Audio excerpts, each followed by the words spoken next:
அன்பர்களே, ஒரு பெரிய நிலப்பரப்பிலே ஒரே ஒரு மரம் இருக்கிறது என்று வைத்துக் கொள்வோம். அந்த நிலப்பரப்பை நாம் நினைப்பதை காட்டிலும் அந்த மரத்தை தான் மனதிலே பதித்து வைத்திருக்கிறோம், நினைவிலே பதித்து வைத்திருக்கிறோம். அதே போல இந்த உலகத்திலே நல்லவர்கள் தான் மிகுதி, கடமைகளை கண்ணும் கருத்துமாக ஆற்றுகிறவர்கள் தான் மிகுதி, பிறருக்கு நன்மை செய்கிறவர்கள் தான் மிகுதி. ஆனால் பொல்லாதவர்களை பற்றித்தான் நாம் அதிகமாக நினைக்கிறோம், பேசுகிறோம். அவர்களை பற்றித்தான் பத்திரிகைகள் எல்லாம் செய்திகளை வெளியிடுகின்றன.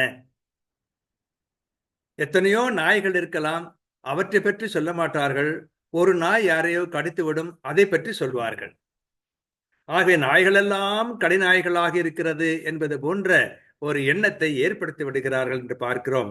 ஆனால் உண்மையில் நிலைமை அது அல்ல. அதை நாம் உணர்ந்து கொண்டோம் என்று சொன்னால் எவ்வளவோ நல்லது. ஆகவே அத்தகைய சூழ்நிலையிலே நாம் இறைவனை அண்ணலே வருக என்று வரவேற்கிறோம். அவர் வர வேண்டும். எதற்காக வர வேண்டும்? இந்த உலகத்திலே எவ்வளவோ நன்மை இருக்கிறது என்பதை உணர்த்துவதற்காக வர வேண்டும். ஏனென்றால் உலகிலே தீமை அகற்றி நன்மை புரிந்து வாழ்வோர் எண்ணற்றவர்கள். உலகிலே எடுத்துக்கொண்டோம் என்று சொன்னால் எத்தனை பேர் கொலையாளிகள்? காயின் கொலை செய்த பிறகு என்னை பார்க்கிறவர்கள் எல்லாருமே கொலை செய்வார்களே என்றுதான் நினைத்தான். ஆனால் அவன் ஒருவன் தான் கொலையாளியாக இருந்தான், பிறரெல்லாம் கொலையாளிகள் அல்ல. அந்த கொலையாளியை நினைக்கிறோமே என்று பிறரை நாம் நினைப்பது இல்லை.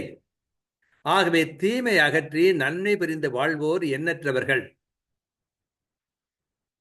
பலர் பிறருடைய பசியை போக்குகிறார்கள், தாகத்திற்கு தண்ணீர் வருகிறார்கள், சங்கடத்திலே துணை செய்கிறார்கள், கடன் கொடுத்து உதவுகிறார்கள், துன்பத்திலே ஆறுதல் தருகிறார்கள். இப்படி பல்வேறு வகையிலே எண்ணற்றவர்கள் இடைவிடாமல் எங்கனும் நன்மையே செய்து கொண்டிருக்கிறார்கள். அவையெல்லாம் செய்தித்தாள்களில் வருவதில்லை, ஆனால் உலகிலே அவைதான் அதிகம். அப்படிப்பட்டவர்களுக்கு கைமாறு தருவதற்காக, நிலை வாழ்வு தருவதற்காக, அவர்களை பற்றிய பெருமையை உலகறிய நிலைநாட்டுவதற்காக பொது தீர்வை என்று ஒன்றை ஏற்படுத்தி கைமாறு தருகிறவராக இறைமகனார் வருகின்றார்.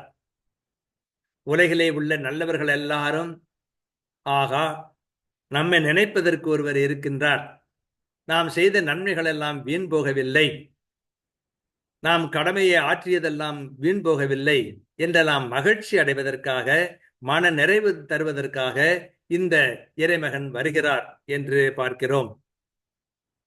அதே போல இந்த உலகத்திலே கடமையை செய்கிறவர்கள் தான் அதிகம் பேர், ஏமாற்று பேர் வழிகள் கொஞ்சம் பேர் தான். ஆனால் அவர்களைத்தான் நாம் அதிகமாக நினைத்து கொண்டிருக்கிறோம், ஏமாளிகளைத்தான் அதிகமாக நினைக்கிறோம், நல்லவர்களை அதிகமாக நாம் நினைப்பதில்லை. ஆனால் எங்கும் நிறைந்திருக்கிறவர்கள் நல்லவர்கள், கடமை ஆற்றுகிறவர்கள், சாதாரணமாக எடுபடி வேலை செய்கிறவர்கள், அடிமட்டத்திலே இருக்கிறவர்கள், விளிம்பு நிலையிலே இருக்கிறவர்கள், அவர்களுக்கு எவ்வளவுதான் துன்பம் நேர்ந்தாலும் தாம் செய்ய வேண்டிய கடமையை செய்து விடுகிறார்கள். இன்பம் துன்பம் எது நேர்ந்தாலும் கடமை உணர்ச்சியோடு வாழ்கின்றவர்கள் கணக்கற்றவர்கள் என்றுதான் பார்க்கிறோம். அவர்களை எல்லாம் பாராட்டி அவர்களுக்கு கைமாறு தர வருகின்றார் இறைமகன். ஆகவே அண்ணலே வருக என்று அவரை நாம் வரவேற்கின்றோம். அவரை எதிர்க்கிறவர்களை காட்டிலும் ஆதரிக்கிறவர்களே அதிகமாக இருக்கிறார்கள் என்று உணர்ந்து அண்ணலே வருக என்று நாம் வரவேற்கிறோம். வேறு சிலர் தம்முடைய வறுமையை பற்றி கூட நினைத்து பார்க்காமல் பிறருக்கு உதவி செய்ய வேண்டும், தம்மிடம் உள்ளதை பிறரோடு பகிர்ந்து கொள்ள வேண்டும், மகிழ்ச்சியோடு கொடுத்து வாழ வேண்டும் என்று நினைக்கிறவர்கள் இருக்கிறார்கள்.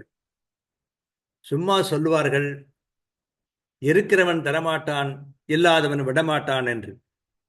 உண்மையிலேயே ஏழை எளியவர்கள் தான் பிறருடைய துன்பத்தை அதிகமாக உணர்ந்து தம்முடைய வறுமையிலும் கூட பிறருக்கு நலம் செய்கிறவர்களாக இருப்பார்கள்.